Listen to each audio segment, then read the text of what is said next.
That is my only reason for being here. For you, dear priests.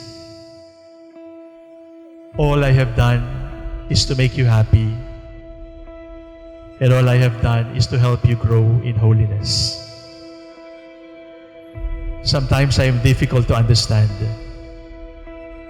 Sometimes you might not see yourself being happy with me or being holier in my presence.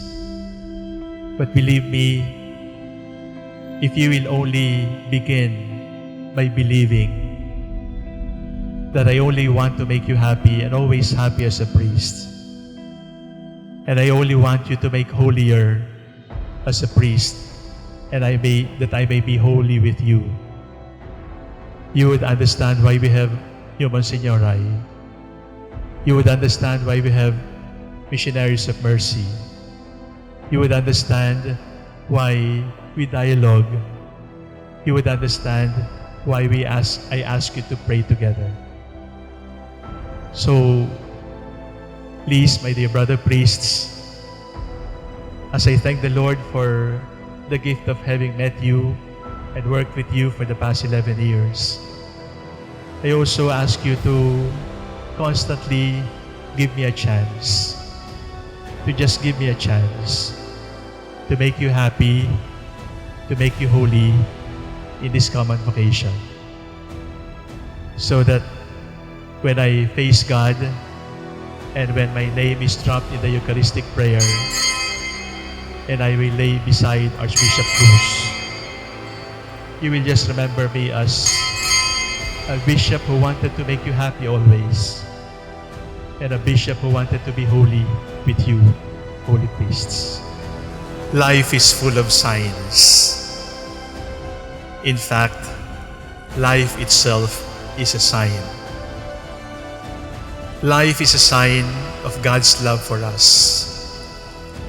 And as we speak, as we live, we are confronted with many signs from one another and from God. Most Reverend Father, I ask you to confer on our brothers, Reverend Father Felipe Matias, Reverend Father Roberto Mejia, and Reverend Father Diosdado Posadas, the honorary title of Papal Chaplains with the right to be addressed as Monsignor. In spite of this, in spite of me, the Lord has shown constant affirmation that He wants me, and that He calls me, and that He continually sends me. Even at this time of my retirement, I am gifted with another affirmation and a responsibility. Even if it were only to be a sign and an assurance to you. Humanity is full of signs. But not only humanity, our spiritual life is also full of signs. That is why the Virgin is even called a sign. I will give you a sign. A virgin shall bear a child. If we are able to recognize those signs, it means that we are still alive. The conferment of the title Papal Chaplains of His Holiness on our 3 priests of the Archdiocese of Lingayen and Dagupan, that conferment is also a sign. It is coming from the Pope. How can we not feel good when the Vicar of Christ, the successor of St. Peter, gives the recognition? It is a title of honor to be called Monsignor in the Church. They did not aspire for it. In fact, I can confess, when I called them for breakfast to tell them that I have the document from Rome creating them Monsignori, I thought I was happier than them. I did not see enough happiness at the breakfast table as I broke the news for them. Later on, I will explain why. It is a sign. It is a sign of the richness of the church. And even a priest is a sign. A priest is a sign that God loves His people. And our 3 papal chaplains are greater signs because they were ordained by a saint. They were ordained by Saint Paul VI almost 50 years ago. Because in honoring the fruits, we are actually honoring the tree. In honoring the priests, we are actually honoring the bishop who ordained them. And in their case, now a saint, Pope Paul VI. These are beautiful signs of God's love for us. Sometimes in this world, when we see so much evil, so much wrong, so much error, we tend to get discouraged. We become cynical. We become skeptical. And we say there is no more future. An occasion like this is a good opportunity to rekindle our hopes because the church is still full of signs that God is with us. When God uses a priest to become a sign of His love for us, every priest is a sign of contradiction. Every priest is a paradoxical sign.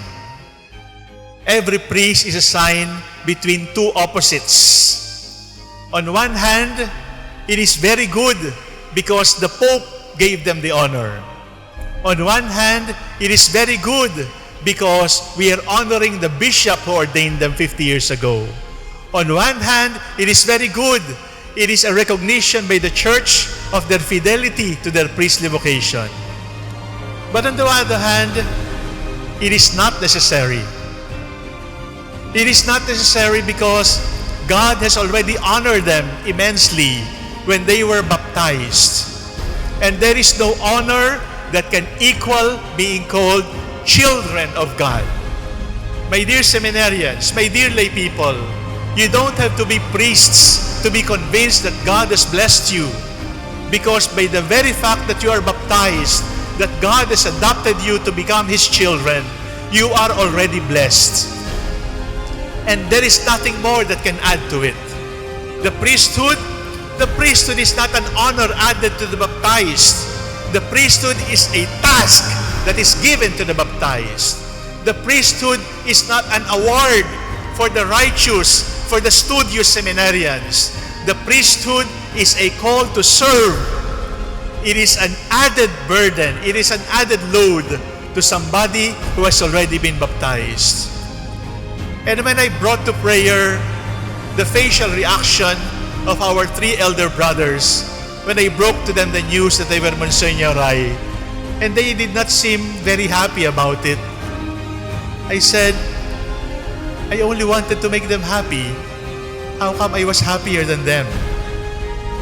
And then in prayer I understood that they found it unnecessary because the past 50 years had been blessings enough and they don't need a sash. They don't need a biretta in order to add to that happiness because they are already happy. They are already fulfilled. Because in heaven, the Lord will not check what is the color of your sash. In heaven, the Lord will not check if you have tassels on your biretta. In heaven, you must carry before the throne of the Lord a basin, a pitcher of water, and a towel that you have used to wash the feet of your brethren. It is the towel for drying the feet that have been washed in service that God will look for. The sash is a distinct honor. The biretta with the tassels is a gift from the Pope. But our gift to the Lord is to kneel down, to stoop down, and to wash one another's feet. That is why our three Monsignori perhaps did not feel the need for a sash and a biretta. I wanted it for them because I thought they would look more handsome with it. But they understood that in heaven, it is not the sash that counts.